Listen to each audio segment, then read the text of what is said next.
Good evening, everyone. Thank you for joining me.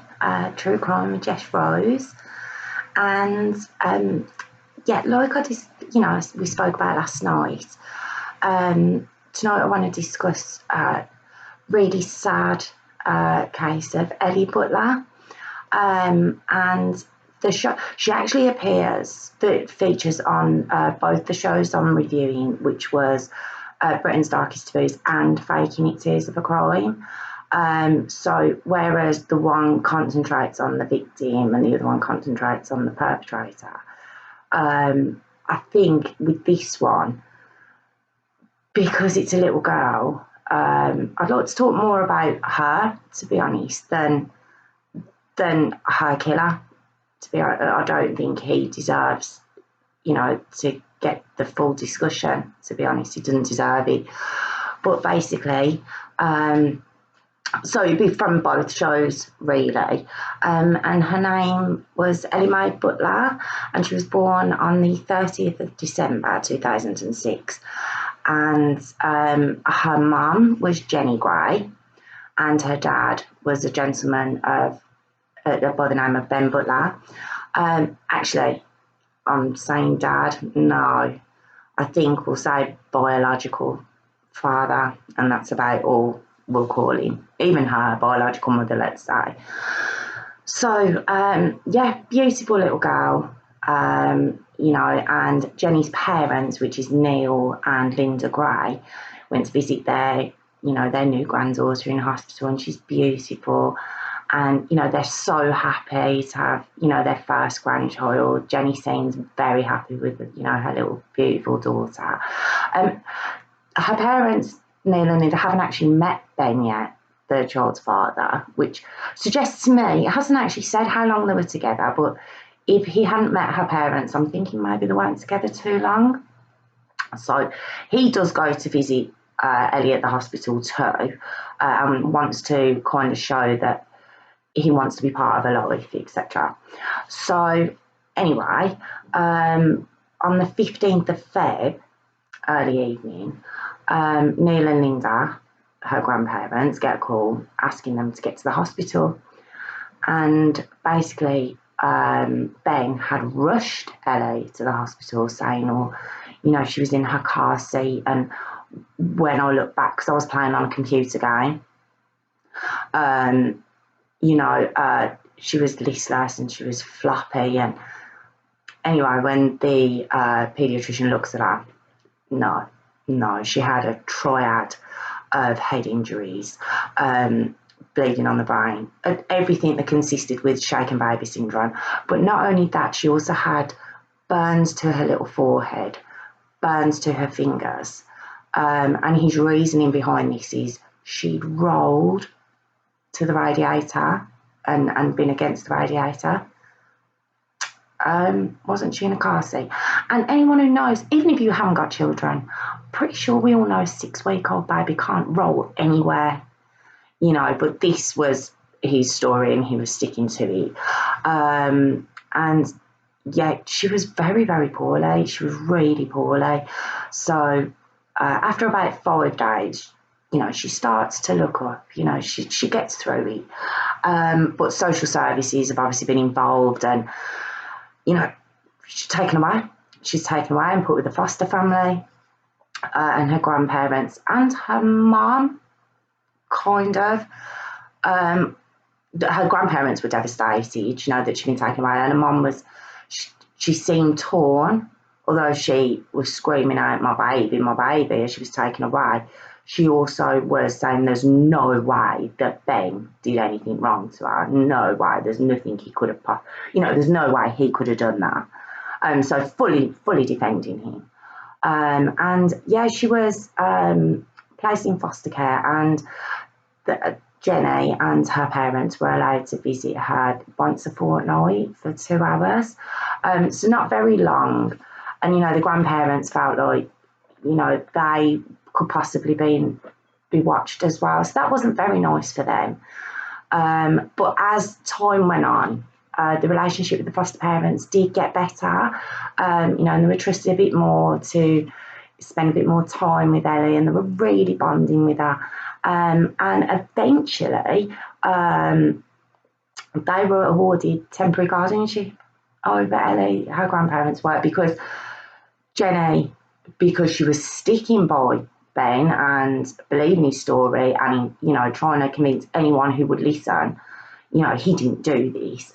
You know, they weren't, social services were not giving Ellie back to her, but they awarded temporary guardianship to her parents.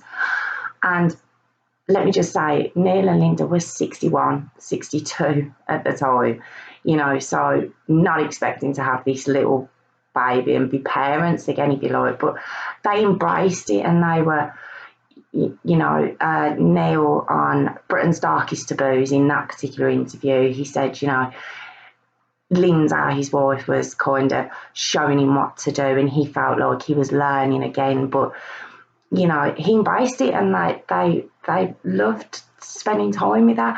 And you know, the investigation was going on into Ben and what had happened to Ellie, but in the meantime, Ben and Jenny were allowed, they could have supervised access to Ellie. For 8 months they didn't turn up, didn't bother, not even a mum, biological mum. You know, didn't turn up, didn't bother with that. You know, she was too busy trying to clear his name in this time, fighting for them to be a family, even though she didn't have any interest in the child anyway.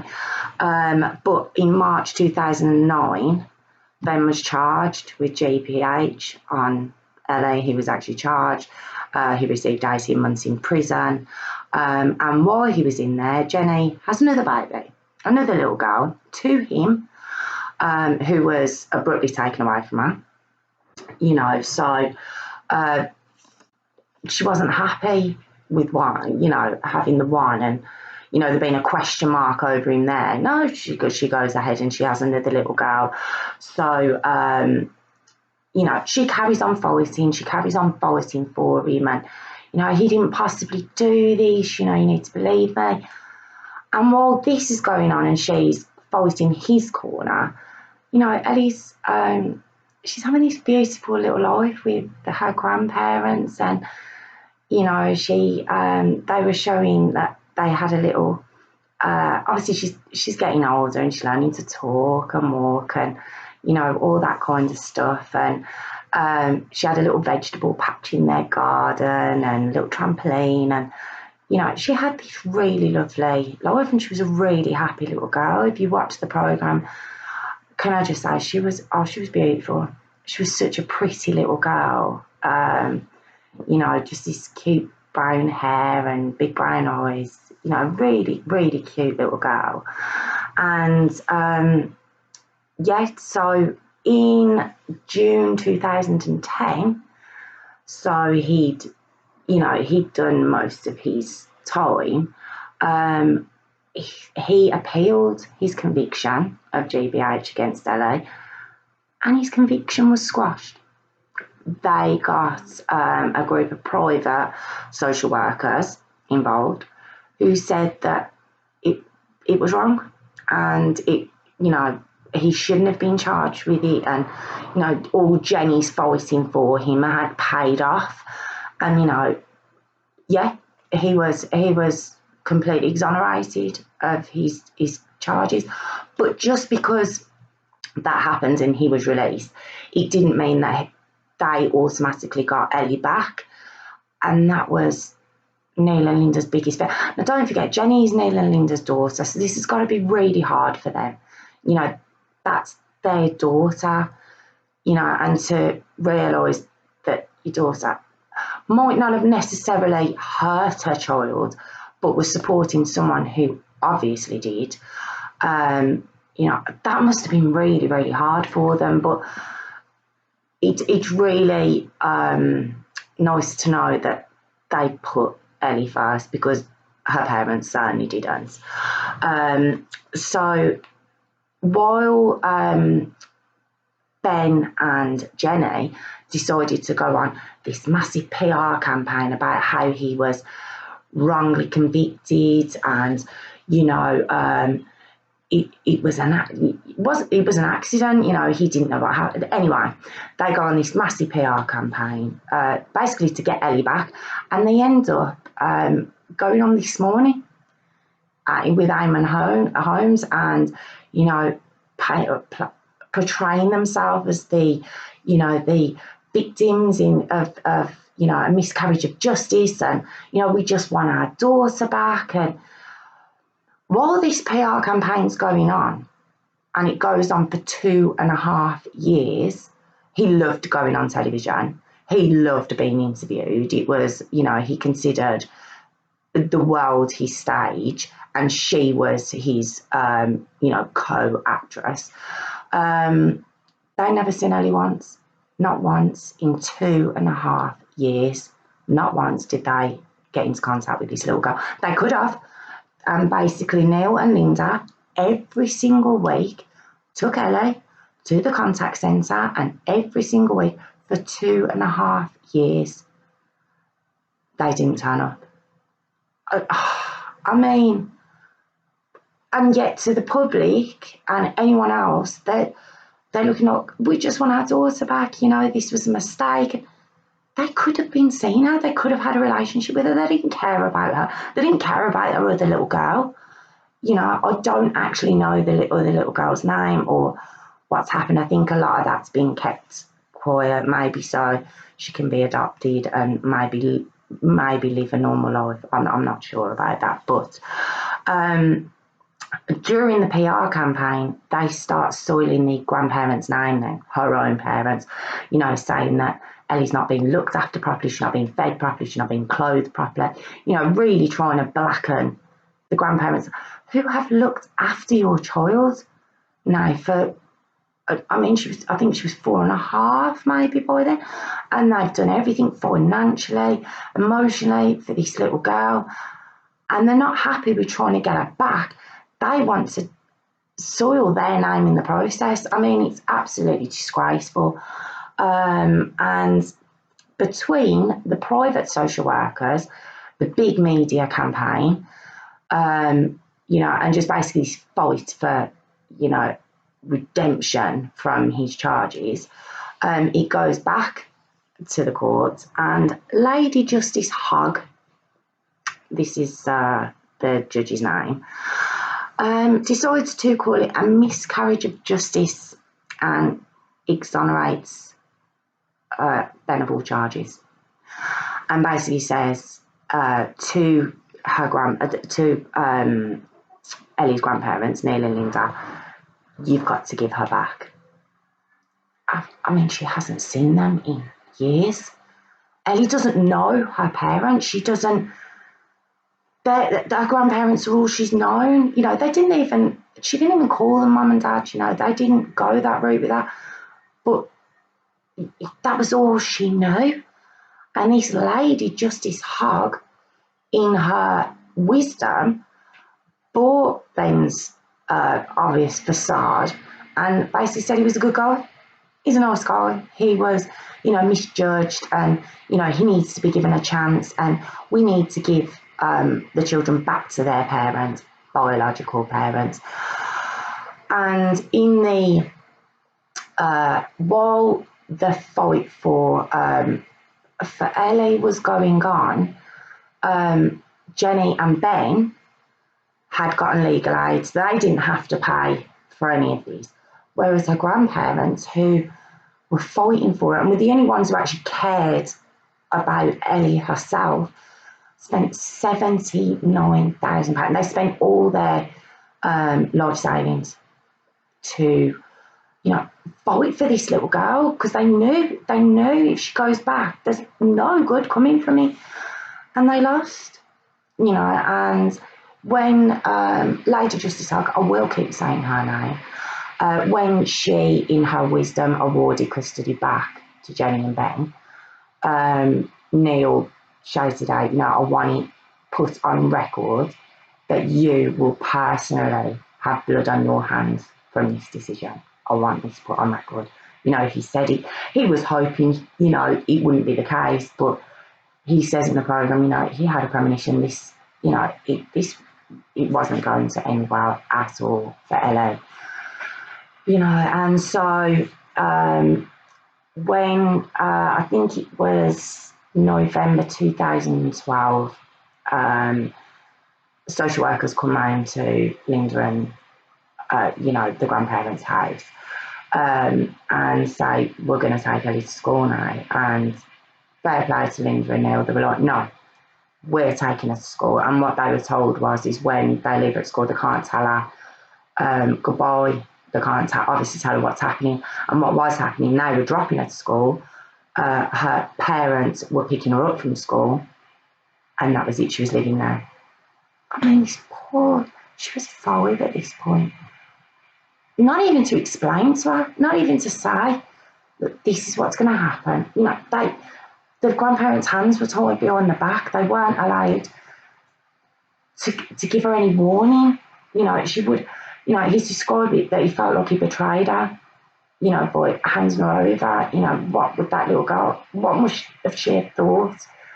And the granddad Neil, he gets so upset at this point in the interview. So you feel his pain because they didn't want to hand her over. They knew that they were handing her over to bad people.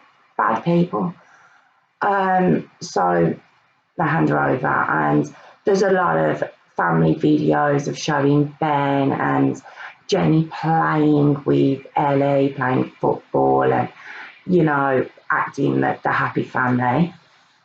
But after the fact, there's a video that becomes leaked. I'm not too sure how, whether it was found or what.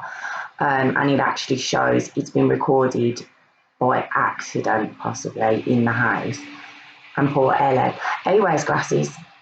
But in any photos from past November 2012, when she goes to live with her biological parents, you never see the glasses on her again. I'm not too sure why. But in this particular video, she stood there just with her eyes closed while he's berating her, screaming at her. You can't actually see him, you just see her and a black eye.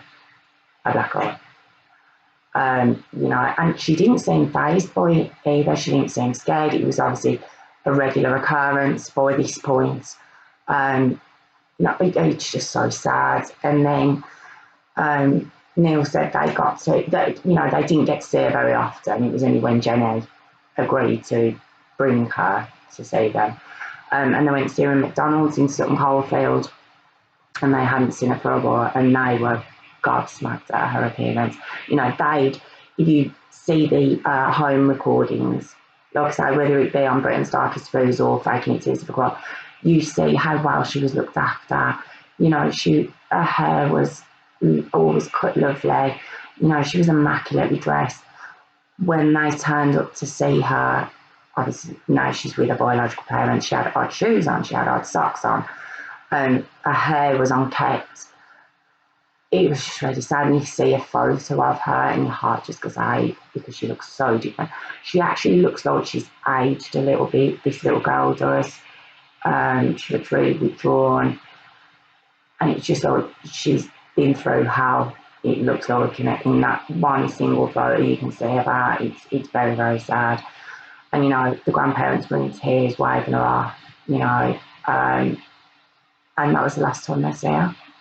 That was their last memory of her blowing kisses to them and saying, we love you. I love you, Nana. Love you, Grandad. And he gets very upset telling that story because it's the last time he sees her. So on October the 28th, 2013, there's a call made to the ambulance, screaming down the phone, my daughter, she's not breathing. Very, very aggressive, male and female shouting down the phone. So, of course, the ambulance gets to the house very quickly, and they try to revive Ellie. But she's already blue, she's already cold, and she's dead. She's dead. And they bring Ben in straight away, obviously with his history, and you do see one of the superintendents on the show saying, we've got you now, we've got you. because not only did Ben have the prior of hurting Ellie, although it was squash, he had previous convictions of violence against people in pubs, violence against ex-girlfriends. You know, this guy had a really, really bad history, which Jenny knew about. So when they're brought in, he's charged with murder straight away. And in Faking It Tears of a Crime, you see the interview, and you've got him, you know, looking like the very hard done by. How can you think I'd do that to my child? Because they're asking, did you strike her against the wall? Did you strike her against the floor? You know, what happened? And he's denying it all. Then you've got Jenny, you know, sat there with a tissue in her hands. You know, if I ever knew, you know, there was any reason for, you know, for me to think that he'd hurt my child. Really, you know, not only previous convictions, but I know it was overturned, but we all know he did it, and she knew. And then you realise exactly what did happen on that day. Although we don't know exactly what he did to Ellie, the injuries she had were consistent of what would have happened if she'd have been in an 80-mile-an-hour car crash. Her skull was completely caved, you know, it was very graphic. And it was consistent with either, like I say, being hit off a wall or hit off the floor. He tried to say she'd been jumping on the beds, pretending to be Peppa Pig or something and jumping in puddles, and she fell that way. And like I say, they did this very dramatic phone call, but CCTV again, you know, people always forget about that, catches Jenny 2 hours before the phone call to the ambulance service, running through London, then getting into a black cab, and the black cab, obviously all these are called as witnesses when it goes to trial, and the black cab driver said he heard her say, "What have you done now?" And it doesn't sound like she was very shocked. She gets home, and it took an hour and a half from then to when the phone call was made. And in that time, not only was Ellie dead, Jenny washed all the clothes, she cleaned up, they got their cover story together, and then they phoned the ambulance. I mean, it's just disgraceful. So thank goodness this time around, it doesn't not even thank goodness, I don't even know how to word it, but he was found guilty. He was found guilty of murder. He got life on June 21st, 2016, with a minimum of 23 years. She got convicted as well of perverting the course of justice and neglect, but she got 3.5 years. So chances are she could be out later on this year. You know, and still supporting him to this day, still saying, "I don't believe he did it. I don't believe it was him." What does she think? They're going to go on a PR campaign again and clear his name again? You know, and there's another sad part about this for Neil Gray.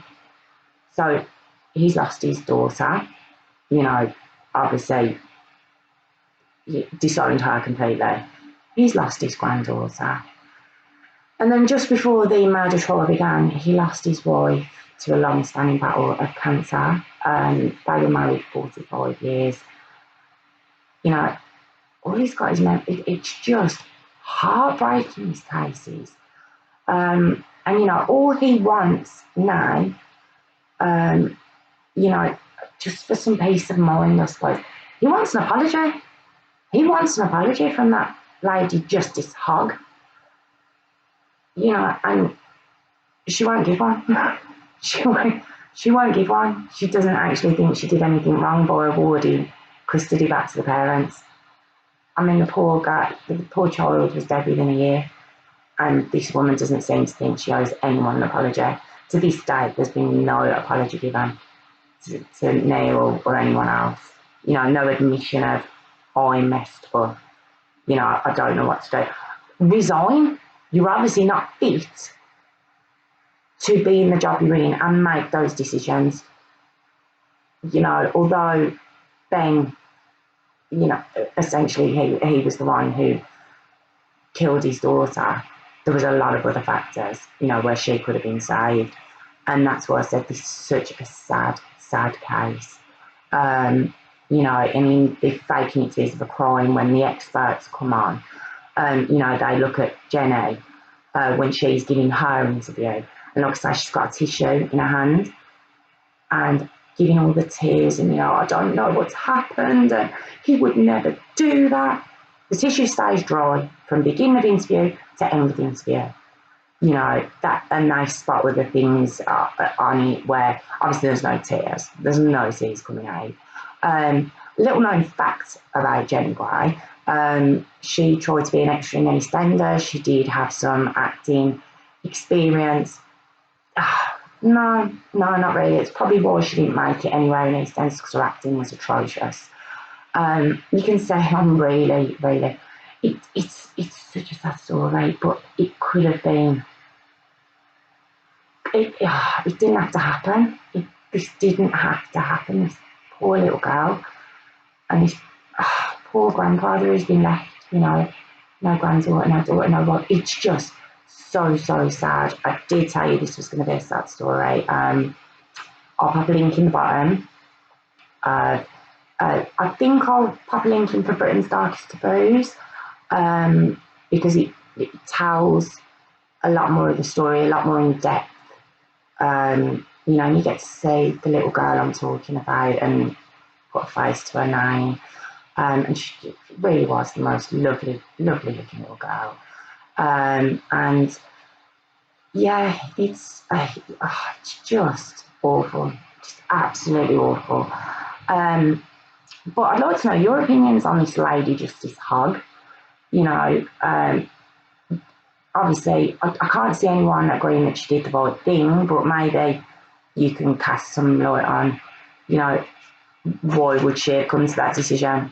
Because all the social workers, the police, everyone else were saying he was guilty. He was guilty of the first charge when she was 6 weeks old. Where did exonerating him come from?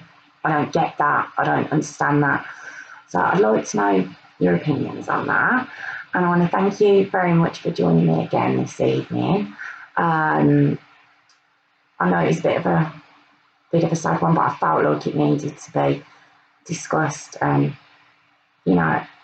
She should never be forgotten, that little girl. Have a look in the link. Pop in the comments in the bottom. And I will see you next time, where I'll be looking at another story from Faking It Is a Crime. And this one, not sure if you'd know about it, is Lacey Peterson. It's an American crime. Very interesting. Again, I'd like to know your opinions on that one, but we'll do that next time. And just thank you very much for joining me again. And I'll see you soon. Thank you.